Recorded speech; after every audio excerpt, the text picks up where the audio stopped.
Kaya pala ganito ang naging resulta ng kapalaran ko. Kasi alam ng Diyos na kaya ko. Sa edad kong to, napagod na akong magmadali. Kaya lahat ng ginagawa ko ngayon, ini-enjoy ko na lang. Siguro sa dami na rin ng aking pinagdaanan, napagtanto ko na ang buhay ay mas malawak at mas mahiwaga pa sa mga problemang dumarating sa buhay natin. Tumatanda na tayo, baka sa kakahabol natin sa masagana at maayos na buhay, ay hindi na natin nai-enjoy ang buhay. Baka nabubuhay na lang tayo dahil nape-pressure tayo sa sasabihin ng ibang tao. Marami na rin akong mga naging maling desisyon sa buhay, pero lahat yun nagsilbing aral sa akin at natuto ako sa mga pagkakamali ko. May mga taong sobra nating mamahalin at bibigyan ng halaga, pero ibabalik lang sa atin ay kabiguan at matinding trauma.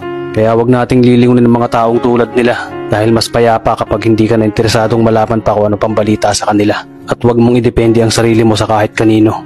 Tandaan mo, kahit sarili mong anino, iiwan ka din nito kapag madilim na ang paligid mo. Kailangan natin matutunan na wag ikumpara ang sarili natin sa iba dahil hindi natin laban ang laban nila. Karera mo to, di nila karera. Dahil ang buhay ay hindi naman nasusukat sa kung sino ang mayaman, kundi kung sino ang payapa.